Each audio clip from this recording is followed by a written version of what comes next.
I have a list of makeup trends that need to die in 2026. Respectfully. So every year there are beauty trends that are coming out, especially with the up ramping of TikTok and TikTok creation and TikTok videos. We've seen so many makeup trends that have come about over the last few years. And some trends are innovative and they inspire, creativity, and other ones are just like, can we please move along from this trend now and get on with something that's actually, contributing to my life? And let's talk about the ones that I feel like should respectfully die in 2026 because I'm sick of seeing them. The first one is makeup and skincare restocks. Get in, girls. We're going shopping for restock.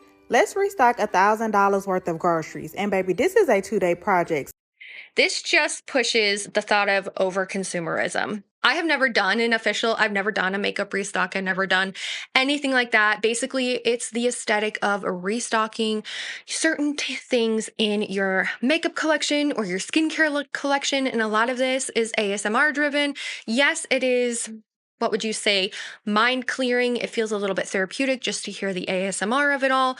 But at the end of the day, I am sick of the overconsumption, the over dramatization of these massive skincare collections that people are restocking, every couple of months. What started as creators purchasing like one holy grail item, it has morphed into buying dozens of products and then doing a restock video, an aesthetics video for engagement, for views, for likes. And these restock videos, they don't show why these products are good, why they worked, how long they lasted for, or whether they're even, finished by the consumer. Instead, it pushes the idea of running out means buying more, which immediately leans to excess. So in 2026, I want to see thoughtful empties. I want to see less restocks. I want to see less of those aesthetic videos. And I want to see what really worked for somebody, how long it took them to use something, and also why they liked it so much. Number 2 is the clean girl makeup. I am a huge fan of the full beat makeup. The Shelby Ann makeup routine became super popular in 2025, and I do have a 2026 makeup trends video that is on my channel, and you guys should definitely check it out, all about what I think is going to happen in 2026. And one of the things that I want to leave behind this year, that I want to leave in 2025, like you are not allowed now in this year at all, is clean girl makeup. It is an aesthetic that had its moment. It came about in 2020 with very minimalistic makeup, and it was very exclusionary more than aspirational. It was just, clean girl, let's do a clean face of makeup. Let's, be very minimalistic with our makeup. And makeup is about creativity. It's about expression, self-expression. And I feel like that clean girl aesthetic just kind of wiped away the whole creativity, and it just made people feel like they couldn't be creative with their makeup anymore, which is something that I aspire to be in 2026, is more expressive with my makeup like I am today. Like I really like how my makeup looked today. But I want to stop the label of clean girl makeup, clean girl aesthetic, of eyeshadow is boring, and I want to embrace variety of makeup looks again. I think that's what we need in 2026. We need color in 2026. The 2-minute makeup review needs to go. Okay, guys? Listen, I am obsessed with the packaging. This is so dainty and cute, but also the applicator on this is a paddle. Oh my god, it smells amazing. It is stunning. The 2-minute makeup review with no follow-up. I should put a little asterisk there because I think that quick reviews are fine. I think that speed reviews, they can be beneficial if it's a first impression and you see a full first impressions video of a whole bunch of new makeup. But what I'm talking about is those 2-minute makeup reviews that you see fluttering and just flooding the TikTok space, the Instagram reels, the YouTube shorts. And they're like, oh, this is amazing. And then they tell you almost nothing about why it's amazing. And then in their next video, they're hyping up something else that's amazing. And we never see the end result. We never see if it's used. We never see if it is actually worth the money besides that first impression. And how does it wear after 6 hours? How does it wear after a full day of makeup? Does it have fallout? How does the formula hold up over time in regards to if it's sitting on my shelf and I'm using it, every once in a while? Is it going to expire in a couple of months, or is it going to hold up and am I going to be able to use it longer? And does it oxidize? Does it separate?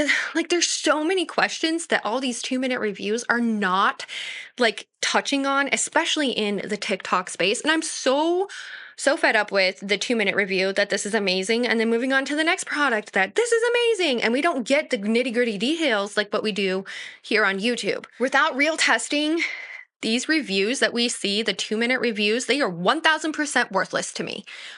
Yes, I see your first impression. Yes, I see it wowed you in that first 5 seconds, but I want to know the nitty gritty details of everything. And that's what I do on my channels, the nitty gritty details of whatever makeup I am testing. And you guys should subscribe right now. Just reminding you. The next thing that I am so sick of seeing is over-filtered beauty content. We cannot move forward with pretend filters on our skin, things that don't exist, ignoring the fact that people have texture on their skin. We cannot ever forget that we are human and we do have textured skin. We do have fine lines. We do have wrinkles. We have smile lines. We have lines in our lips. And heavy filters or smoothing effects, they're distorting the expectation of what the makeup looks like. And to me, that's what makes it so deceptive, because then you see a creator on YouTube who's older. I'm 36 years old. I do have fine lines. I have wrinkles. I have hyperpigmentation. I have age spots. And there's other creators who also have the same thing. And you see other creators who are using filters to make them look perfect. And then you have the creator who isn't, and they get bashed online for it. We need to get over the over-filtered content and get back to reality. That is something that I saw a lot of. Certain types of beauty creators, Shelby Ann to name one, was showing that from far away. My face looks absolutely stunning. It looks beautiful. It does look filtered, and it's not a filter. It's my makeup. And then you zoom in and there's pores. She has some fine lines under her eyes, over accentuated pores. She has texture as well. And we need to get back to the reality of what real skin looks like. We also need to get over the reality or the assumption that one size fits all in a routine. Everyone needs this routine, okay? Skin type, climate, age, lifestyle, budget, they all matter when it comes to our makeup. And saying that one size fits all in a routine, you can't say that, because we all have a different skin type. We're all at a different age. We all have a different climate that we live in. And that's why when I do my foundation reviews, I tell you my age, I tell you my skin type, I tell you the color of my skin, so like what undertones I have. I tell you what kind of what kind of what kind of things are going on with my face, like my fine lines and my wrinkles and my age spots and my hyperpigmentation. That way you know that this is what my face is, what I am working with. And if you have something similar, that the product I'm testing may work for you too. And we need to get over the fact that one size routines are not for all people. We are all different, and we need to be more transparent about skin, climate, lifestyle, budget, everything like that. And this is my last point. This is point number 6. Viral products with zero longevity. And this kind of plays into the one I was talking about before, where it's the 2-minute makeup review and then it's done and over with. I'm over viral products with zero longevity. Just because it is viral does not mean that it's good. Okay. It just means it has great marketing. Okay. It just means that, somebody marketed this so well that it became viral. Too many launches are designed to explode for 2 weeks and then they just kind of fall off the bandwagon. Like, I did a couple of TikTok viral tested makeup products in 2025. And after I had tried those, all of a sudden they just fell off the bandwagon. Some did stay on because they were super, super hyped, super, super viral, being talked about for a long, long time.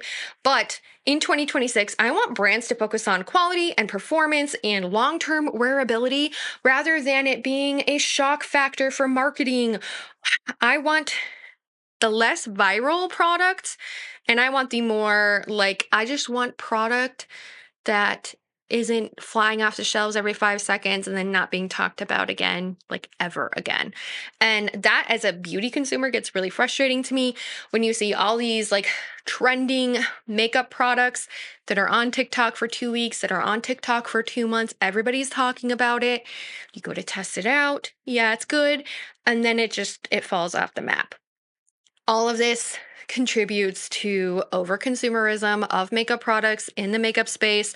And there, TikTok has been a huge proponent of overconsumption. I actually have a whole video about that if you guys want to go check it out.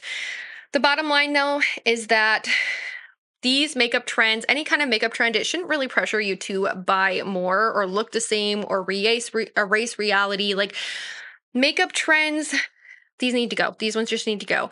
In 2026, I hope that we shift toward intentional consumerism, honest content, and honest reviews, and creativity without rules, without judgment. And I hope that there's less hype, more individuality in 2026. I want to stop pretending that I woke up looking like this. And I want, you know, I want these trends to die and I want real beauty to come back. I want color to come back. I want the expectation of like perfect skin to go away. And this is what I would love to see in 2026. So if you guys like content like this, make sure that you are subscribed, like, and again, leave me a comment down below. Let's have a conversation. What trends do you want to see die in 2026? And I hope I get to see you in my next video. Bye. Bye.